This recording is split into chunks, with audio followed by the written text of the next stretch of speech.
Well, we met very briefly. I mean, we met quickly. You know, Jim was looking for me for years, you know, according to his relationship with God, and it took time. We found each other. Long story short, we both clicked as soon as we saw each other, as soon as we looked at each other in the eyes, and I fell in love with his spirit. He fell in love with my spirit.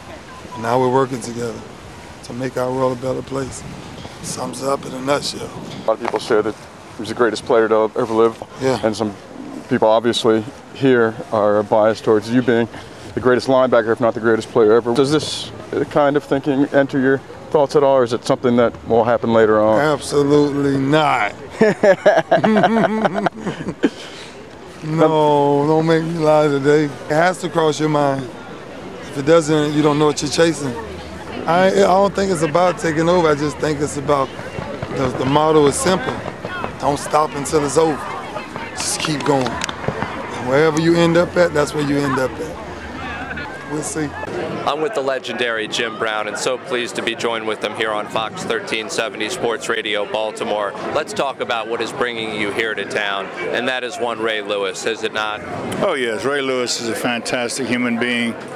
He does unbelievable work for young people. He's a community person. He's an active player. He's a great player. And I run American. My organization does similar things.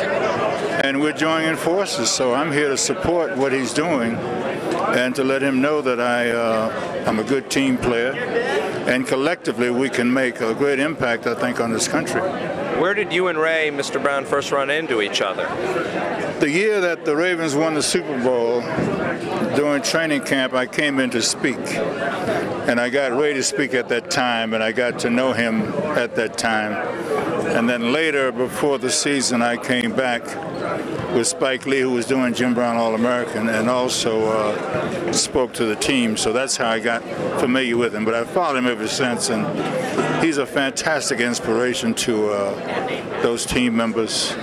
And if you could duplicate him, you'd have a fantastic world. A lot of similarities between you two, although you played on different sides of the football. Do you embrace the title? I'll give it to you. Best football player of all time. I know Ray wants to be the greatest linebacker of all time. No, I don't deal with who's the greatest. I deal with greatness, and greatness is shared by many. And when a young man is playing, he is supposed to strive to be the best, but particularly the best that he can be. That's all he'll ever be anyway, the best you can be. But there's room for a lot of us, and when I say that he is the man, he is to me the most inspirational player in the game today, then that means a lot. And I can back that up because he truly is.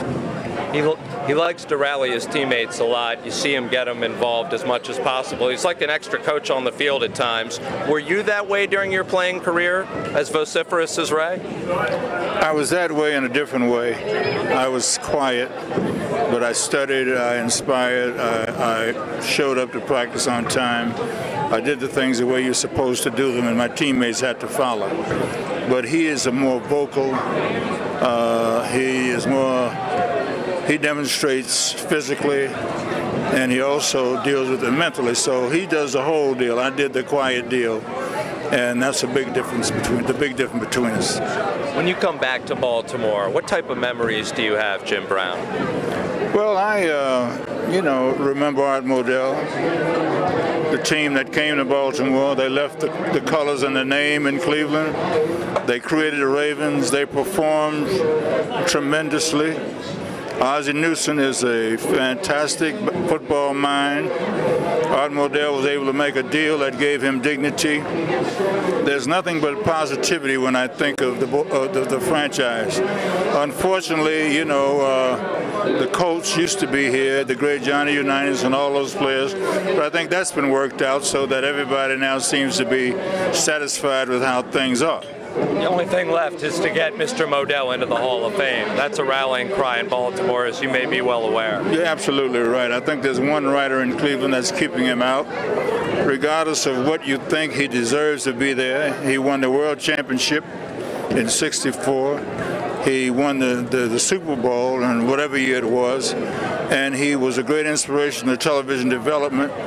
of the National Football League. And so why shouldn't he not be in the Hall of Fame? I say that he should be regardless of what the people of Cleveland think. You just don't deal with revenge or animosity to a man that have done so much for the game.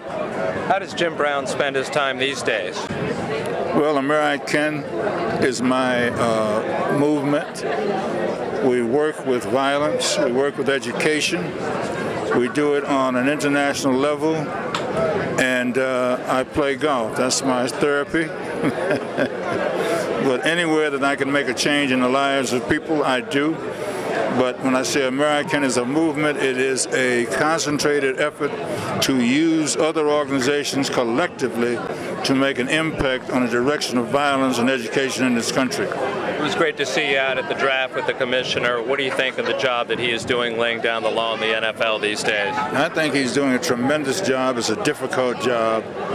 It's a job that makes him a dictator, but I think that he takes it well. He's a benevolent dictator in my mind, and he's doing everything he can do to reach out to get the knowledge of all of us who can make a contribution to his situation, and you can't ask for too much more than that. 32 owners, a lot of young millionaires, and you got to get in between that. That's not very, it's very difficult, I should say. You know, we're talking about Ray here, and he certainly is not in this category, but to me there are a lot of athletes out there that feel entitlement. You may say it about a LeBron James or Tiger Woods, that they're given this sort of special treatment because of who they are or what they've done. Do you sort of see it that way? Well, America is a very interesting country. You know, it's a capitalist country. You know, we say democracy and then we say capitalism, and we fall in love with physical exploits, but we truly honor the mental exploits. And so I think that it's overblown the way that we treat our athletes and entertainers. That element of our society is not that important.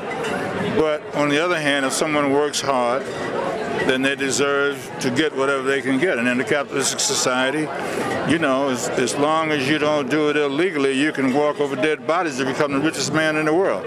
I don't agree with that. I think we should all put back. And I think that that's what makes this country great, because some people defy the greed of self and really make great sacrifice to put back so that other people that's not as fortunate can benefit, you know, from this democratic society that we live in.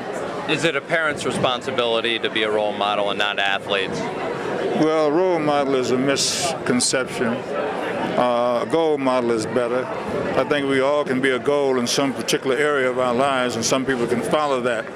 I think human beings under God deserve to help someone other than themselves. But if you can't help anyone else, at least be a citizen that can help yourself and do the things you're supposed to do.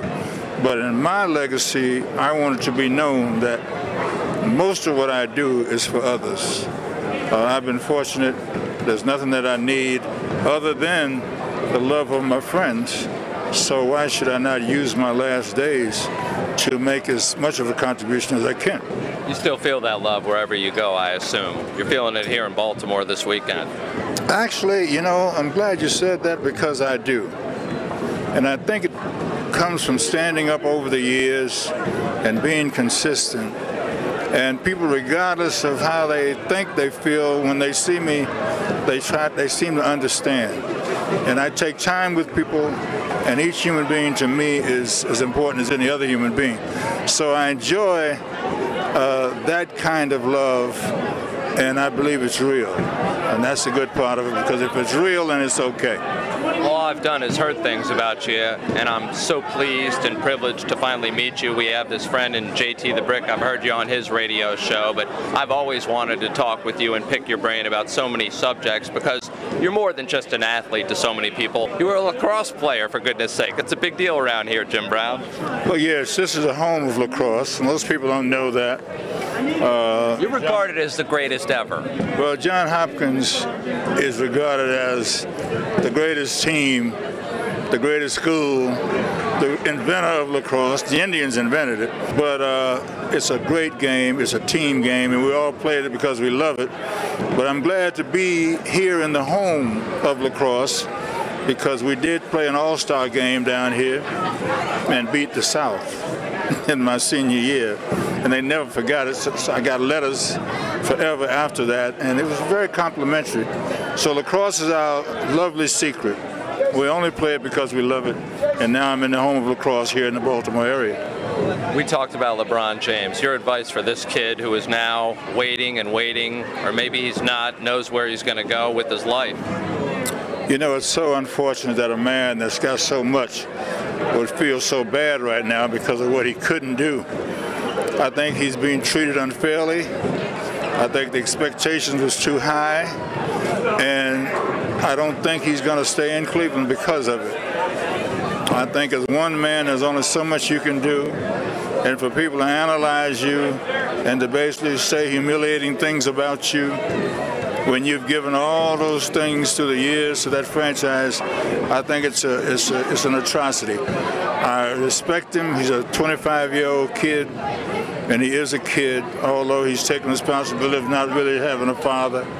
It's he and his mother, and he's well-spoken, and he's a team player, unselfish person. So I do not think that they should put everything on the fact that in 2 games he did not do what was expected of him. You're an icon in Cleveland, so you think he's going to leave his hometown? I think he's going to leave, and I think that the treatment that he's getting right now is going to be the motivating factor. If he doesn't, it would be a fantastic thing. But if everything is depending upon winning a championship when people think you should, that's not right, because it doesn't happen that way. The championship is special. There's a lot of circumstances that's involved. It's a team game, and we do not know the elements that are involved with winning that championship. So if you believe in a human being, stick with them when they're up and stick with them when they're down. And in conclusion, that's what we love about Ray and with you. One team only. Say that again? Ray's a Raven, you're a Cleveland Brown. Oh, absolutely. You know, I'm a Brown for life. They can't take it away from me. I try to disengage, but I really can't. So when they fire me or they bring in a new GM or president, they don't want me around, I still have to give my services free because I'm still a Brown. So it's kind of ironic, but I'll be a Cleveland Brown forever. Mr. Brown, thanks for taking the time here in Baltimore to be with us. Thank you for the intelligence, my man. Jim Brown, the great Jim Brown, with us here on Fox 1370 Sports Radio, Sports with Coleman. Back with more after this. Thank you so much. I was wondering if I could ask you memories of Ernie Davis. Oh yeah, Ernie Davis was a great human being. He crossed all lines. He was a human being that even racist people liked. Great athlete, great student, tragic disease, went out like a champion, said goodbye to me. I was his dear friend, and I have nothing but admiration for him. Syracuse grad, great human being. There's somebody, in terms of the pressure that was put upon them to live up to your legacy. Yep, he did it.